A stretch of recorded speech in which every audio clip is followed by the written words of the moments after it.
때로는 한 나라의 정치와 문화를 대변하고 때로는 백성의 애환을 품어준 우리의 음악. 조선 전기에 있었던 그런 음악들을 주로 이제 궁중음악이라고 칭을 하고 조선조 후기에 있었던 음악들을 민간음악이라고 이야기를 해요. 수천 년의 세월을 한결같이 노래하며 전통 방식으로 계승된 우리의 소리가 있다. 만들면 만들수록 이것이 뭐라고 할까, 이 소리의 아름다움이 나오는데 너무 아름답고 너무 좋더라고요. 과거와 현재를 이어주는 애절하고 아름다운 가라. 전통음악의 가치라고 하는 것은 영원하거든요. 우리가 우리말을 쓰듯이 우리 음악에도 우리 가치가 존재한다는 거죠. 세상과 끊임없이 소통하는 우리의 소리. 전통음악에 담긴 특별한 가치를 찾는다.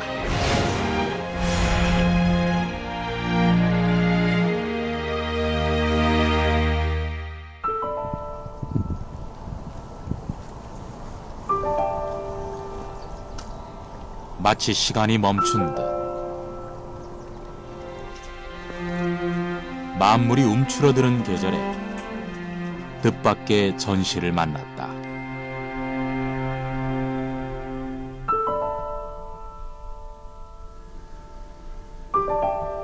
과거에도 지금도 흔히 볼 수 있는 농사 짓는 도구와 농악대 악기와 의상. 이들 사이에 어떤 의미가 있는 것일까?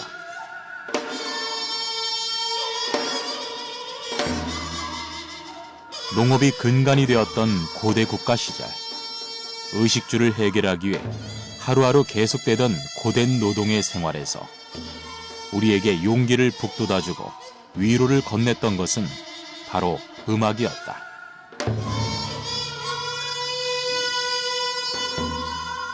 우리의 전통음악은 일상 속에서 자연스럽게 피어난 것이다.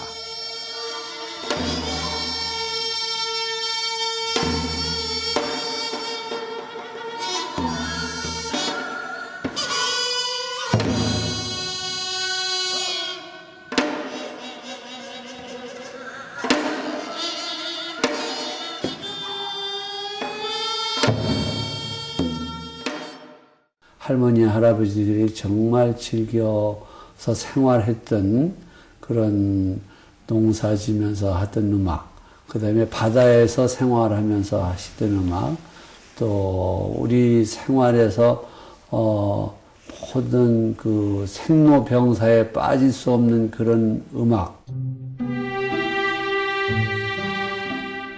전통음악의 흔적은 신라시대에 만들어진 토우에서도 찾아볼 수 있는데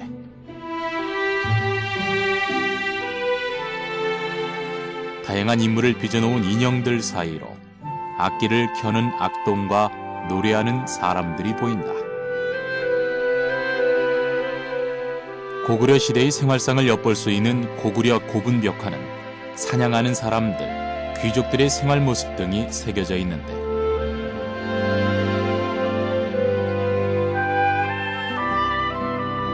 특히 안악 3호분에서 발견된 고구려군의 행렬두에서는 다양한 악기를 연주하는 전문 악사의 모습이 담겨있다.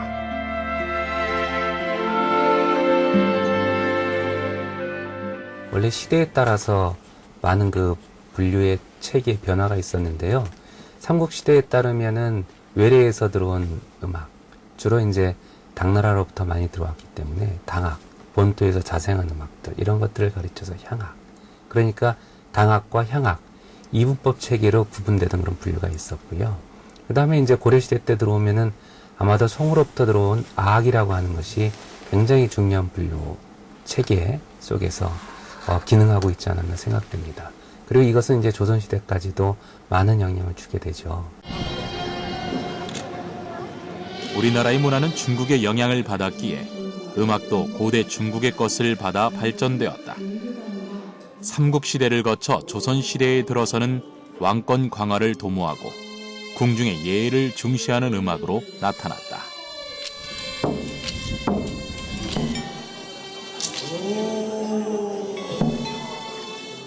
지금 현재 우리가 전통 음악이라고 하는 것은 사실은 조선조 후기, 뭐 이제 시기적으로 17, 18세기 이때 다시 재편된 음악이라고 생각을 하면 돼요.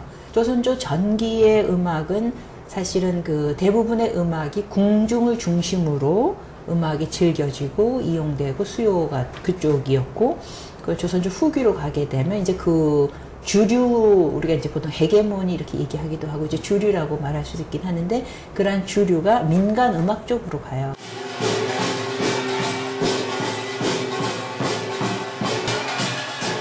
정치문화의 집권 세대와는 달리 농업 생활을 하던 백성들은 한 해의 풍년을 기원하고 노동의 흥을 도두기 위한 국과 농악을 통해 삶의 애환을 노래했다.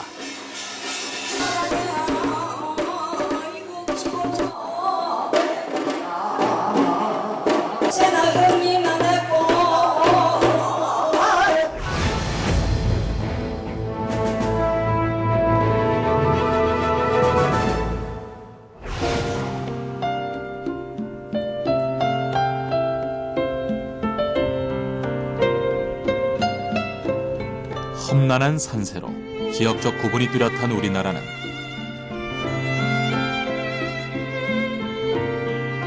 과거 지역별로 표현된 음악의 모습도 다양한 만큼 시대별로 배출된 음악가도 남달랐다.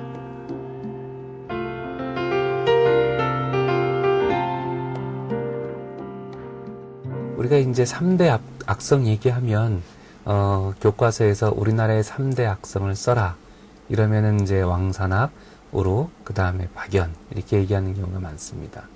그러니까 아마도 이제 그 우룩과 왕산악의 기록이 사서에 많이 남아 있고, 그 다음에 또 난계 선생 같은 경우는 조선 전기의 아악 정비에 큰 역할을 하셨던 분이기 때문에 아마 세 분들을 일컬어 3대 악성이라고 하는지 모르겠습니다. 우리나라 3대 악성인 왕산악은 고구려의 검은고 연주자이며, 우륵은 신라시대의 음악가로서 가야금을 만들고 연주한 음악가이다.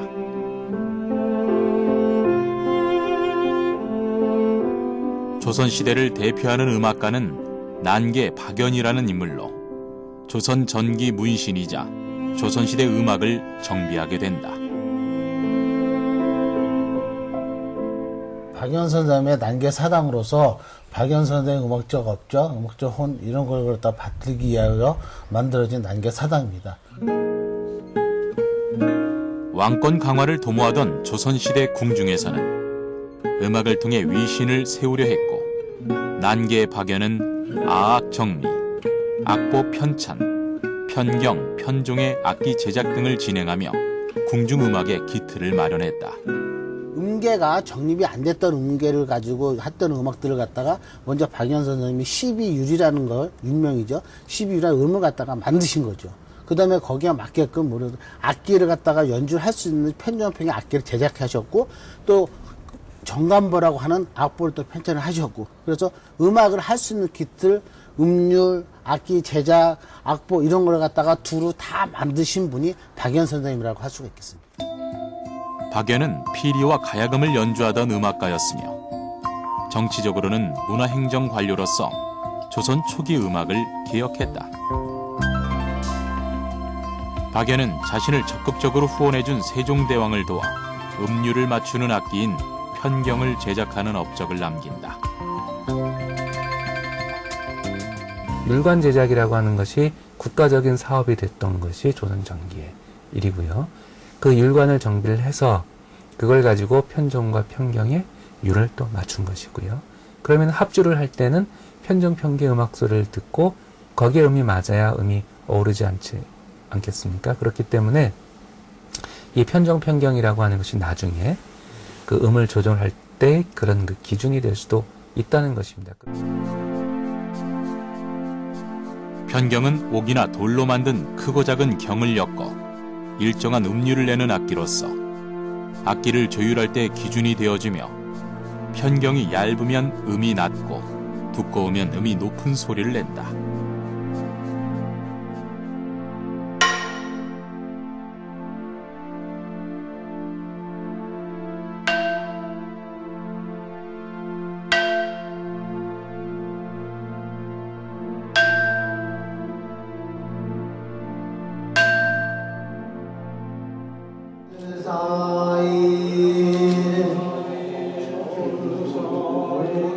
조선시대에 궁중음악이 중요하게 사용된 분야는 왕과 왕비의 신의를 모시는 종묘에서 행하는 제향의식이었다.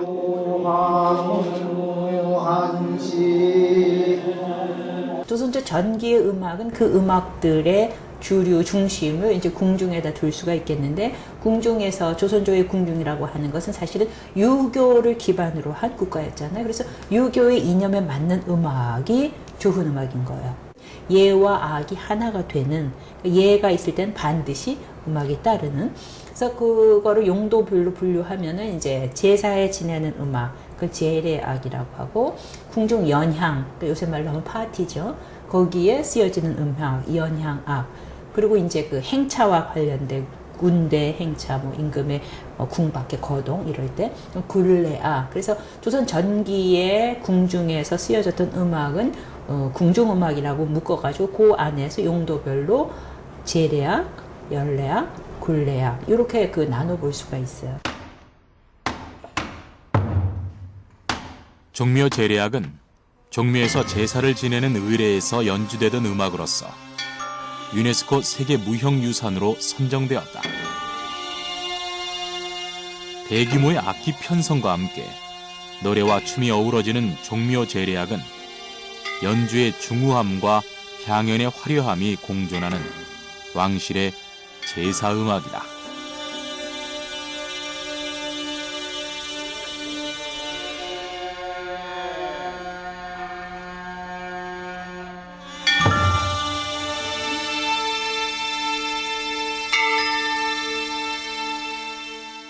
종묘 제례악은 굉장히 중요한 음악입니다. 종묘 사직이라고 하는 것이 국가의 틀이에요. 종묘가 무너지고 사직이 무너지면은 국가가 없어진다고 생각을 할 정도입니다. 왜냐하면 유교적인 사고 내에서는 조상을 우리가 섬기지 않으면 안 되거든요.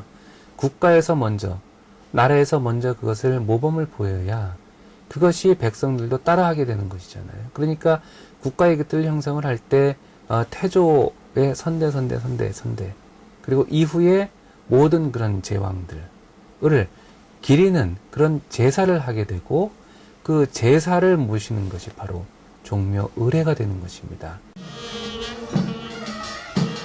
궁중음악의 중요한 또 하나의 기능은 군대의 행진과 왕의 행차를 알리는 것으로, 정주가 부왕의 능에 행차하는 모습을 기록한 능행도에 따르면 왕실의 악대와 군의 악대가 행렬에 묘사된 것을 알 수 있다. 멀리서도 임금의 행차를 쉽게 알 수 있도록 큰 소리를 내는 악기들이 주로 사용되었다.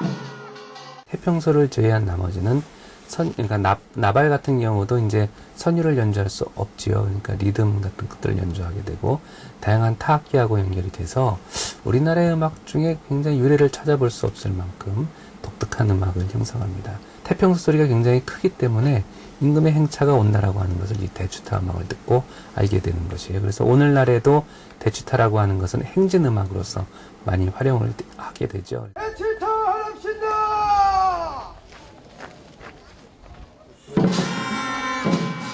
대취타는 조선시대 군대의 행진과 임금의 행차에 사용되던 음악이다.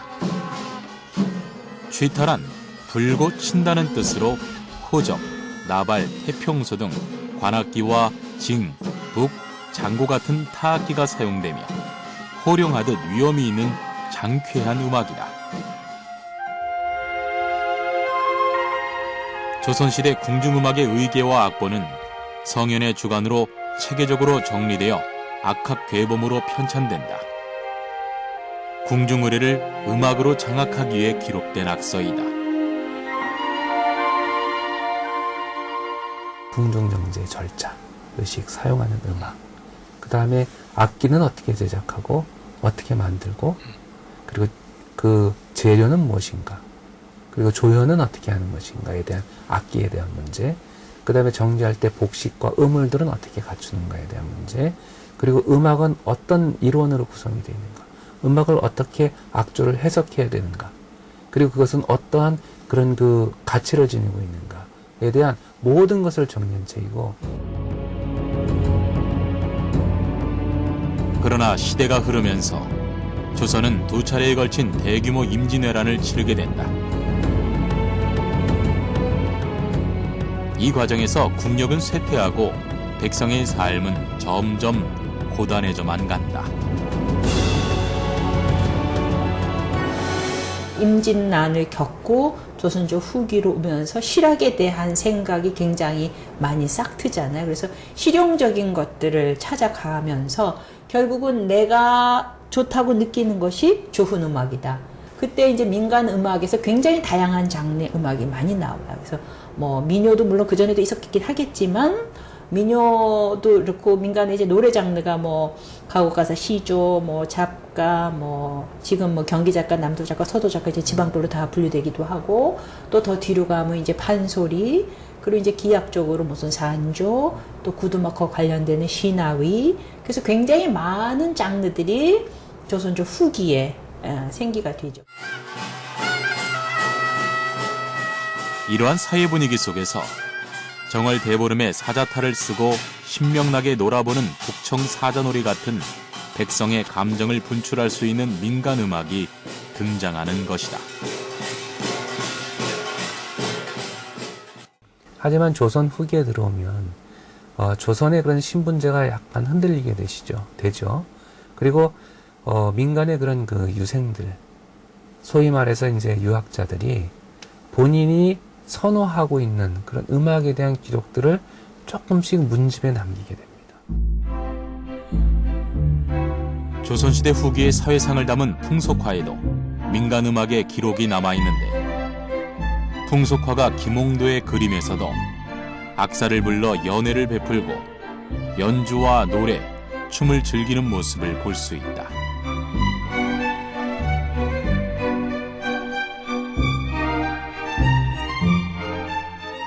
민속음악의 모태가 되는 게 무학으로 보고 있습니다. 그런데 그 무학들이 발전해서 그 속에서 어떤 그런 선율이랄지 어떤 그런 장단이랄지 이런 것들이 모태가 돼서 나와가지고 지금 이런 전통음악으로 많이 발전이 됐다고 보는 거거든요. 집안의 평안을 기원하고 마을의 안녕을 빌었던 구순, 지역마다 다양한 형태로 나타났다. 호남 지방의 씻김굿은 죽은 이의 영혼을 저승으로 천도하기 위한 굿으로 애절한 연주와 소리꾼의 소리가 어우러진다.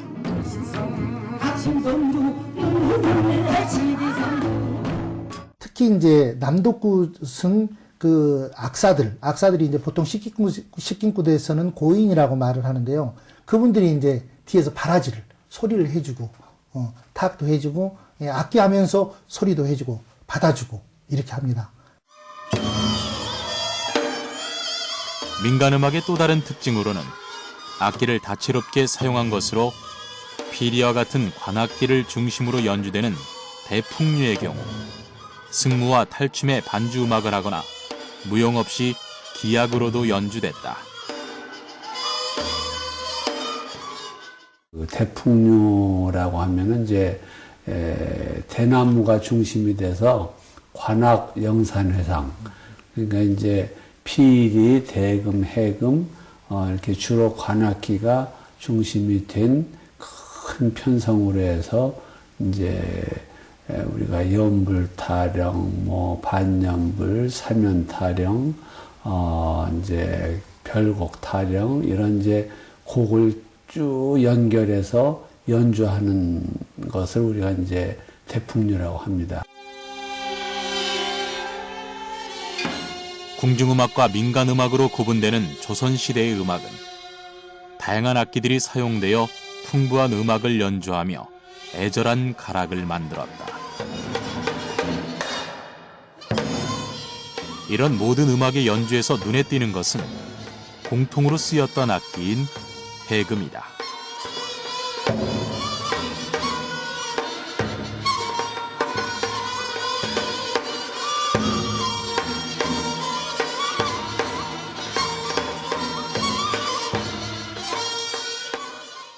네, 사실 해금은 뭐 무악이든 뭐 민속악이든 궁중음악이든 다 연주가 되긴 하지만 뭐 그 안에서 사실 본질적인 거는 같습니다. 해금은 그런 숨 사이사이에 현을 이용해서 차련 악기이기 때문에 음악적으로 서로 좀 이어줄 수 있는, 빈 공간을 채워줄 수 있는 그런 악기이기도 해요. 그래서 그리고 또 다른 악기가 가지지 못한 뭐 해악성이라든가 다양한 효과음, 이렇게 좀 자유롭게 연주할 수 있는 부분이 있기 때문에 그런 면에서 해금이 민속악에서 꼭 필요한, 또는 국악계에서 꼭 필요한 악기이기도 합니다.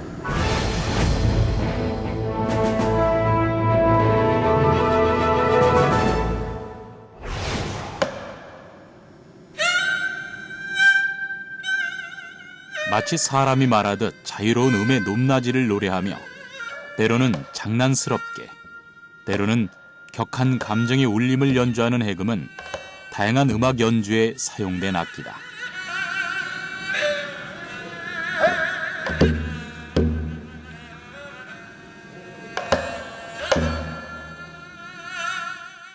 사실 장단에 연주할 수 있는 것은 모든 악기가 같아요.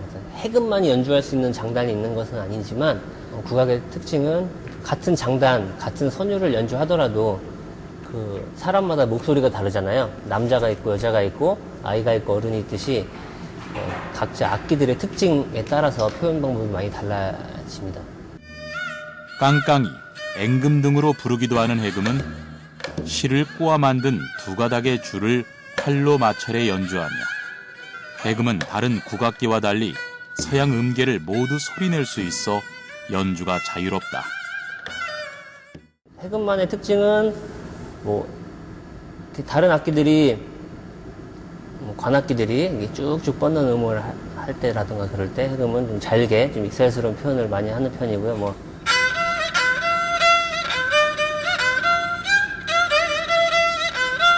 이런 식으로 해금만은 좀 독특한 해학적인 그런 음색이 있습니다.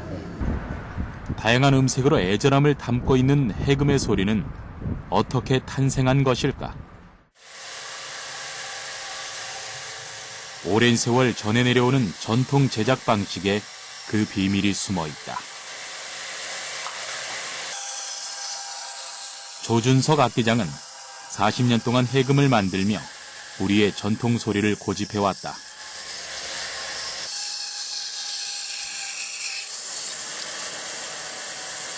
대나무를 뿌리부터 채취해가지고 건조해서 만드는 전 과정까지 만들면 만들수록 이것이 이 소리의 아름다움이 나오는데 너무 아름답고 너무 좋더라고요. 그래서 해금에 지금 푹 빠져 있습니다. 제작하는데.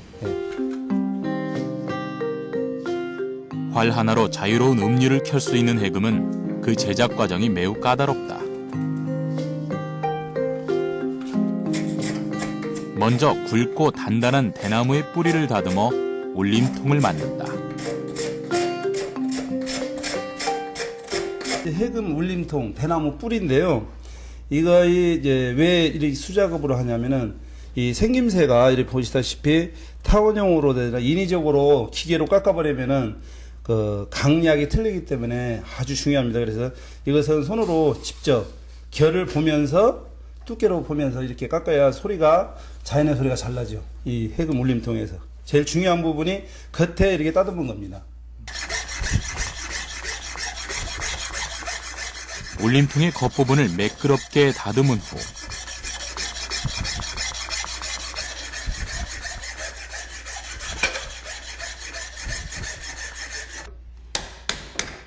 통 안을 채우고 있는 속을 조심스럽게 파내는 작업이 이어진다. 통 안에 공간을 울려 소리가 나오는 만큼 숙련된 기술이 필요하다.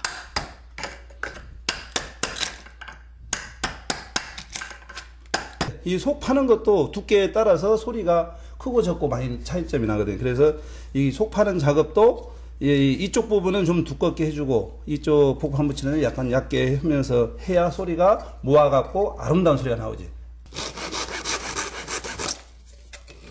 해금의 손잡이가 되어주는 줏대도 여러 과정의 작업이 필요하다.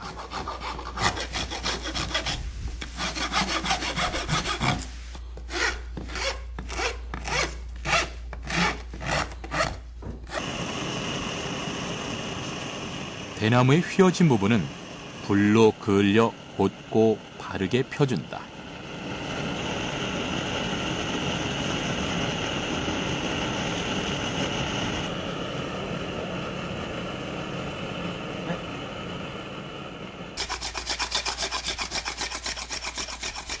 대나무에 튀어나온 마디는 끌로 깨끗하게 긁고 사포로 문질러 부드럽게 만든다.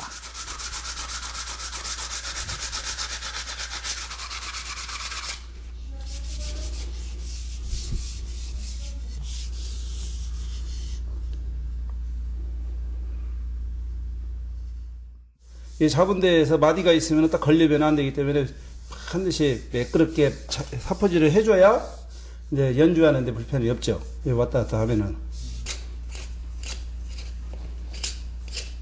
해금 손잡이인 줏대에 구멍을 내고 음을 조율하는 부속인 주화를 끼운다. 여기에 간격을 이 구멍 뚫어가지고 이 박달나무와 이 조율해주는 것이 아주 간격이 잘 맞아야 연주할 때 풀림이 없습니다. 해금의 울림통은 황토와 우칠 7번 이상 바르고 말려 광을 내고 몸통을 단단하게 만든다. 오랜 시간 연주가 되풀이되고 한결같은 소리를 낼 수 있도록 견고하게 제작하는 것이다. 이것이 이제 오동나무입니다. 오동나무. 이 복판이라는 것이 이거 이제 여기에 아까 작업할 때 1차 가공했을 때 속파기에서 이걸 이렇게 붙임으로써 붙여주면은 여기에서 소리가 울어서 이렇게 나오는 거예요. 붙여가지고 이건 이제 깎는 작업. 해금의 빈 울림통을 막아주는 복판은 오동나무로 만들어 붙인다. 맑고 고운 해금의 소리가 완성되는 단계라고 할 수 있다.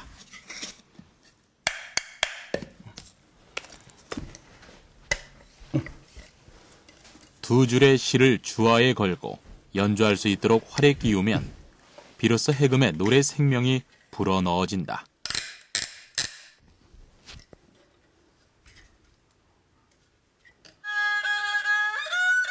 갓 태어난 해금은 어떤 소리를 내며 인사를 할지 악기장에게는 가장 떨리는 순간이다.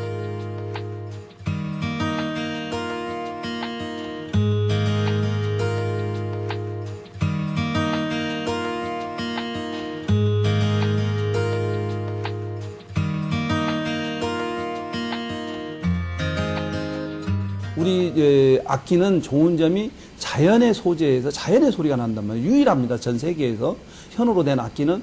그래서 실질적으로 화학 재료가 들어가지 않는 상태에서 현 같은 경우도 뉴욕꽃에서 나온 실로 뽑아서 줄을 꼬아갖고 하기 때문에 자연의 소리 그대로 나온단 말이에요. 이걸 잘 응용을 해가지고 개발해서 이제 보급을 좀 많이 시키면은 일반인들이나 국민들이 우리나라 악기가 이리 소중하고 좋다는 것을 느끼면은 전 세계적인 악기가 되지 않을까.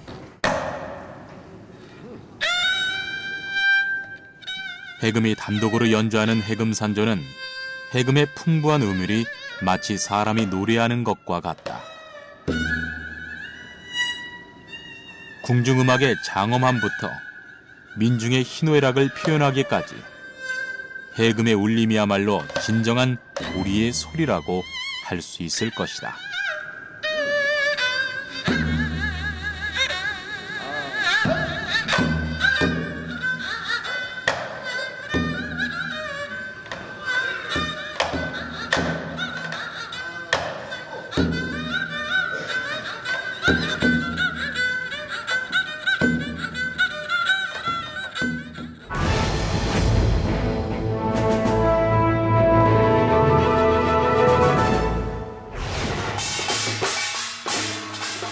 국가의 탄생과 함께 태어난 음악으로 가장 오래된 역사를 지닌 무화.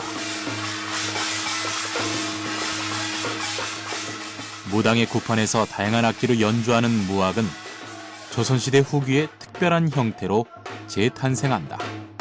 조선시대 때 무속음악의 중요한 음악으로 정착한 것이 이제 신하위라고 하는 음악입니다.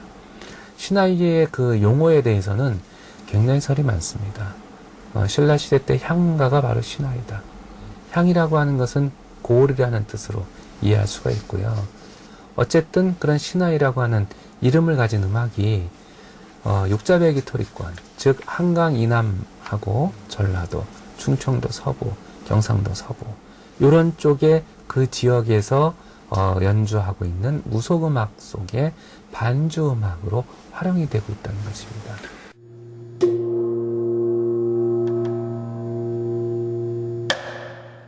신을 위한 음악으로도 알려져 있는 신하위는 각 지역의 무속의식에서 여러 악기가 함께 연주하는 음악으로 발전됐다. 무당이 구슬하며 춤을 추고 노래를 할 때 반주의 장단도 구판의 기승전결에 맞춰 연주하게 되는데 이 신하위의 가락이나 기교가 매우 독특하다.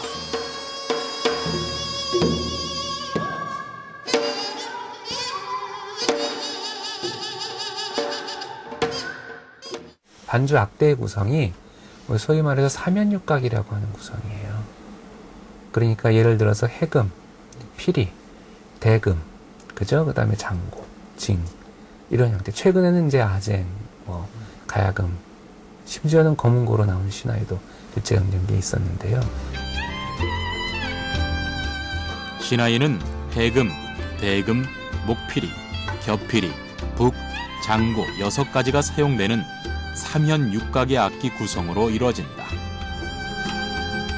신하에는 그렇게 6개의 악기로 연주하는데 시대가 변함에 따라서 악기 구성도 달라집니다.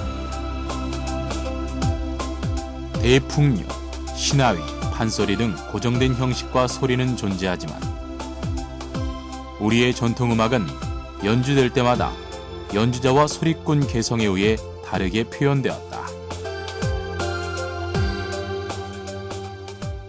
17, 18세기에 굉장히 많은 종류의 장르의 다른 장르의 민간 음악들이 많이 만들어져서 그것이 오늘날 우리에게 전해지고 있는 건데 그것이 악보로 전해지는 것이 아니라 세대에서 세대를 걸쳐서 사람을 통해서 전해지는 거죠. 우리의 전통음악은 판소리 명창을 기록한 조선 창극사와 전통음악의 역사를 담은 조선음악 통론을 통해 전해온다. 판소리는 정로시의 조선 창극사라고 하는데 보면 어떤 이제 명창의 구술하에서 과거의 선생님들의 역사 그리고 그들의 던음, 그들의 음악적인 특기 이런 것들을 정리하게 되는 것입니다. 그러니까 그런 구전과 기록 그리고 실제 음악을 통해서 민간 음악들은 전승하게 된다. 1948년에 하마진 선생이 쓴 조선음악 통문에 산조는 김창조 선생이 신방곡을 이제 가지고 우조와 계면조로 나누어서 여러 장단에 얹혀서 연주했다. 이런 기록들을 남기고 있어요. 그러니까 민간 음악은 궁중의 음악보다는 훨씬 후대에 구술 그리고 그 음악을 전승한 사람들 그 다음에 산견되는 자료를 통해서 우리가 계보를 이해할 수 있게 되는 것이죠. 우리 전통음악의 보존과 계승을 알 수 있는 전시회가 열리는 곳을 찾았다. 민속음악의 아버지라고 평가받는 음악가 지영이의 업적을 기념하는 이 전시회는 피리와 가야금의 뛰어난 연주자로서 남긴 희귀 음반과 더불어 전통음악을 보존하기 위해 노력한 흔적을 볼 수 있다.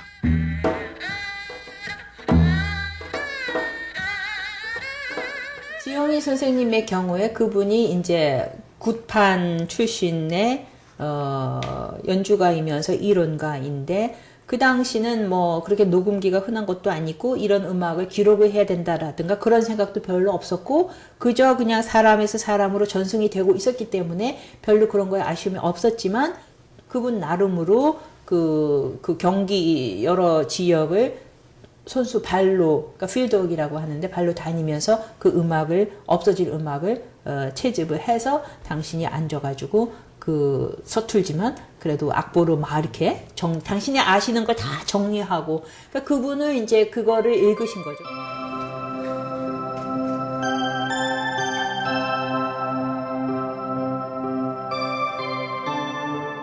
국내 최초로 구전되는 소리를 악보로 채집해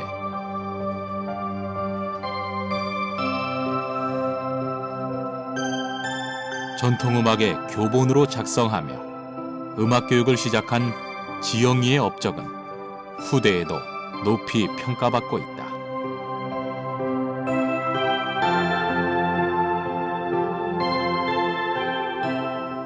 지영희 선생님은 일단 굉장히 뛰어난 연주자셨기 때문에 예전에 해외 공연이나 뭐 순회 공연에서 굉장히 호평을 받았다고 알고 있고요.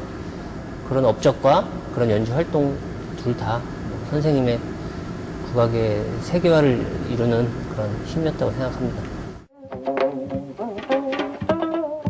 1972년 한국의 전통음악을 알리기 위해 미국 순회 공연을 떠났던 지영이와 음악인들이 카네기홀에 초청받아 전통음악을 선보였던 공연이다.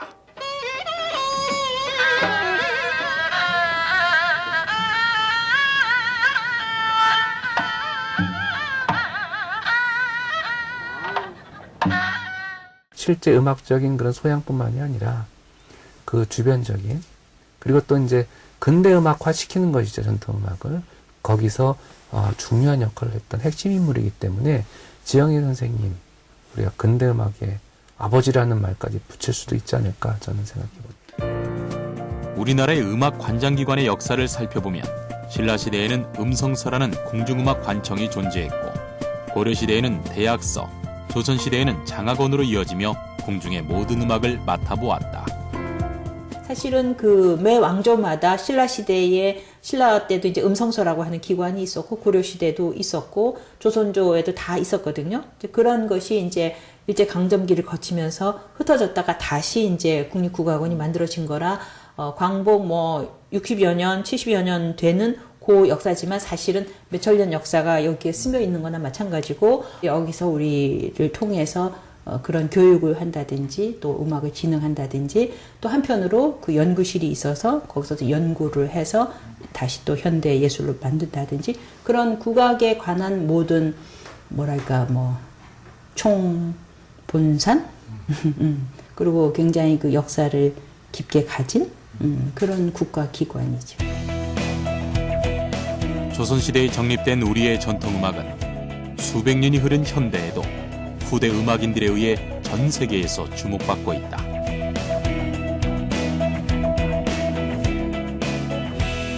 전통음악 속에서 왜 오늘 우리가 가치를 찾아야 되는 것인가?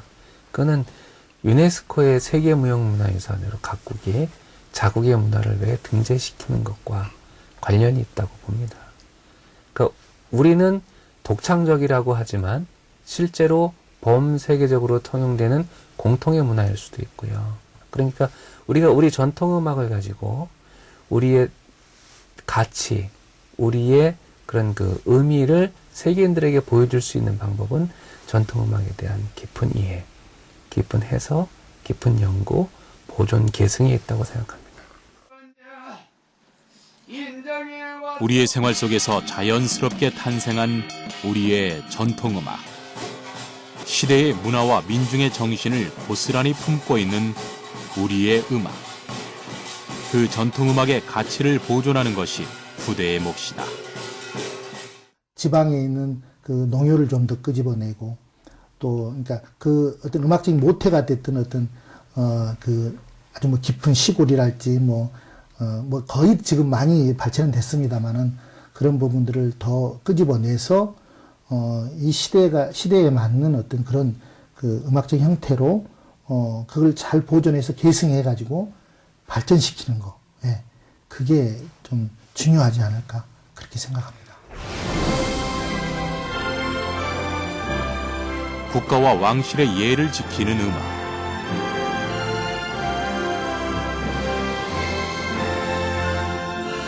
고대 국가 시절부터 전해 내려온 무학과 농가. 백성의 삶과 애환을 풀어내는 우리의 전통음악은 과거와 현대를 이어주고 영원히 소통하는 정신적인 가치를 지니고 있다.